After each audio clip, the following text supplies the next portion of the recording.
अब ये पुत्र पुत्रियों का हमारे साथ क्या संबंध है, एक कथा सुनाते हैं।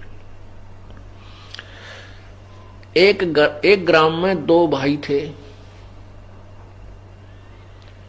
बड़ा भाई 18 वर्ष का और छोटा भाई था जो 11-12 वर्ष का। बड़े का विवाह हो चुका था, छोटा अनमैरिड था। उनके जमीन बहुत थी, जायदाद बहुत थी, संपत्ति अच्छी थी, 30-40 एकड़ जमीन थी। एक दिन बड़े भाई और उसकी पत्नी के मन में क्या हुआ कि वो छोटा भाई बीमार हो गया, बुखार आ गया। महीने 1.5 महीने 20 दिन वो बुखार ठीक ना होया, मोती जारा निकल आया। वो सूख के चारपाई पे पड़ा सा दिखे, थोड़ा सा, वैसे मरने की हालत में नहीं था, कमजोर बहुत हो गया था। माता पिता थे नहीं, मृत्यु को प्राप्त हो चुके थे। तो उस भाई और उसकी पत्नी के मन में क्या दोष आ गया कि ये हमारे पैसे खर्च करवा रहा है, बीमार हो गया और ये मर जाता बढ़िया है, इसको मरवा दिया जाए। अब बीमारी का ही बहाना हो रहा है, लोग ने सोचेंगे बीमार था और सारी संपत्ति अपने को मिल जाए। कहते हैं लालच नीच नकीब है इन फौजा माही। दोनों की एक सलाह होगी। वहां एक वैद्य था, उस वैद्य से मिले जो उसका ट्रीटमेंट कर रहा था। उससे कहा कि तो हम आपको कुछ पैसे दे देंगे, इसको विष दे दे, ये मर जा। तो उसने भी अपने 500-400 रुपये कह दिए, वे 500 रुपये लूंगा, मैं दे दूंगा विष। वो 500 रुपये उस वैद्य ने लेकर उसको दवाई के रूप में विष दे दिया। वो लड़का मर गया। लड़का मर गया तो कोई बात नहीं, बात खत्म हुई, कोई चर्चा चली नहीं, भी बीमार था। उठा के कुल के लोगों ने अंतिम संस्कार कर दिया। अब वो सारी संपत्ति उनके पास होगी और 1 वर्ष के बाद उनका एक लड़का हो गया, जब तक कोई संतान नहीं थी। अब इकलौता पुत्र और कोई संतान हो ही नहीं। इकलौता पुत्र, उसको खूब खिलावें, बढ़िया आहार करें, करवावें हैं, तो गिने दिनों में वो कुछ ही समय में जवान हो गया। कहने का भाव यह है कि 12, 13, 14 साल का होते ही उसका ब्याह कर दिया। उस लड़के का, अपने बेटे का विवाह कर दिया। विवाह होते ही 6 महीने के बाद, विवाह के 6 महीने के बाद पश्चात वो लड़का बीमार हो गया। वो इतना बीमार हो गया कि उसके पिताजी ने उसके ट्रीटमेंट पर कई हजारों रुपये बर्बाद किए, लगाए। जहां भी जिसने वैद्य बताया वहां गए, महंगे से महंगी दवाई। फिर कहीं झाड़ फूक करने वालों के बारे में बताया, वहां भी गए, लेकिन रोग समाप्त होने का, नष्ट होने का नाम नहीं ले रहा और बीमारी बढ़ती ही जा रही है। दोनों, उस लड़के के माता पिता रो रहे हैं और पैसा भी पानी की तरफ बहा रहे हैं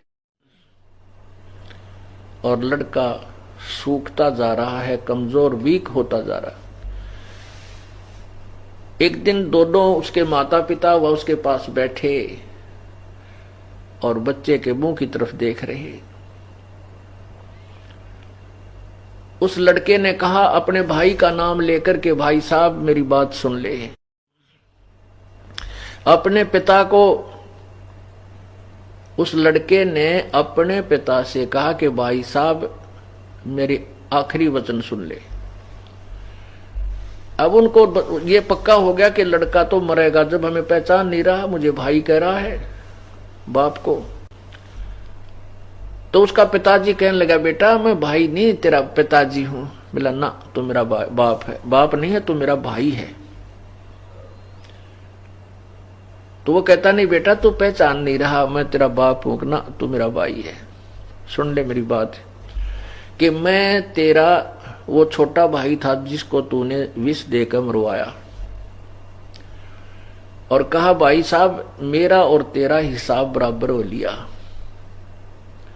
अब केवल लकड़ियां का और कफन का पैसा शेष रहता है, मैं तेरा मांगता रह गया। अब उसने क्या किया कि उसने उस बच्चे के इलाज पर आधी जमीन भी बेच डाली। जो उस लड़के का भाई का हिस्सा था वो खत्म हो चुका था, इतनी जमीन वो बेच के उस पर ला चुका था। तब उसने सारी कहानी बताई कि मैं तेरा वो छोटे वाला भाई हूं और तेरा पुत्र बन के आया हूं अपना हिसाब कराने के लिए। तूने मेरी संपत्ति हड़पी थी और अब मैंने अपना हिसाब बराबर हो लिया तेरा मेरा, अब मैं चलता हूं और कफन तैयार कर ले, लकड़ियां की पैसे जो तेरे रह रहे हैं वो कर ले इकट्ठी। तब उसको बड़ी चिंता हुई, भाई उसके भाई को यानी पिता को। कहने लगा भाई साहब एक बात और सुन ले, मेरी एक शंका का समाधान कर दे। ठीक है, हमने जो दुष्ट कर्म किया हमारा आगा आगी के जिसका बेटा मर जाए संसार में कुछ नहीं रहता, ऐसे काल की प्रेरणा का एक नियम है। भाई ठीक है, हमने तो दिशा कराया भाई, हमने भोग लिया, हमनी संतान मरेंगे, और कोई संतान होती नहीं। मैं 14-15 वर्ष हो गए, तेरे बाद कोई संतान हमारा नहीं हुई, और हम तो मेरा तो कुल नष्ट भी हो गया, हमें तो सजा ठीक मिल गई कि हमने तेरे साथ विश्वासघात किया था। पर एक बात का जवाब दे दे, ये जो तेरी पत्नी है इसने के पाप कर दिया भी जिंदा जलाई जाएगी, क्योंकि उस समय सती प्रथा थी कि अब तू मरेगा और इसको चिता में फूका जाएगा तेरे साथ में, इसका के दोष है। तब उसने कहा कि वो वैद्य कहाँ है जिसने मुझे विष दिया था। उस लड़के ने पूछा कि वो वैद्य कहाँ है। उन्होंने बताया कि आपके 1-2 वर्ष के बाद वो मर गया था। तो उन्होंने कहा कि ये वही वैद्य है जो मेरी पत्नी रूप में है, ये अपनी करनी का फल पाएगा और चिता के अंदर मेरे साथ जलेगा। पुण्यात्माओं, ये सत्य कथाएं हैं। परमात्मा यही बताना चाहते हैं कि एक बेटा बीमार हो जाता है और लाखों रुपए बर्बाद करके मृत्यु को प्राप्त हो जाता, उसका हमने कभी किसी जन्म में खा रखा था, उसको ले रखा था, वो बराबर कर चला। एक लेवा एक देवा दूतम, कोई किसे का पिता न पूतम, ऋण संबंध जुड़ा एक ठाठा, अंत में सब बारा बाटा। पुण्यात्मा ये घबराना नहीं कि ये पुत्र हो गए फिर तो हमारे यलन यार आगे, बेटी होगी ये भी लेना आगे, कोई बात नहीं, ये तो है, इसमें कोई डाउट नहीं। लेकिन अब हम परमात्मा की पावर से जुड़ गए, इनका लेन देन वो भगवान आसानी से करवाओगा। और इन बच्चों को भी राम नाम मिल गया, आपको भी मिल गया। ये परमात्मा आपके सूली को सूल में कांटे में टालने लग जाएगा,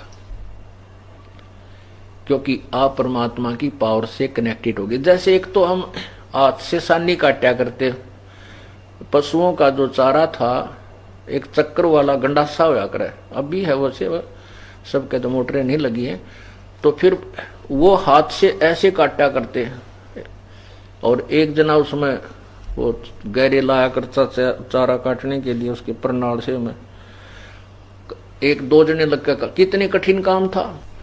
और फिर ये अब बिजली का कनेक्शन मिल गया, बटन दाब देते हैं और उठा उठा कर वो चारा उसके डाल लगाते रहते हैं, cut cut cut cut cut 1 घंटे के अंदर ढेर लगा देता है। यानी कितना आसान हो गया वो काम।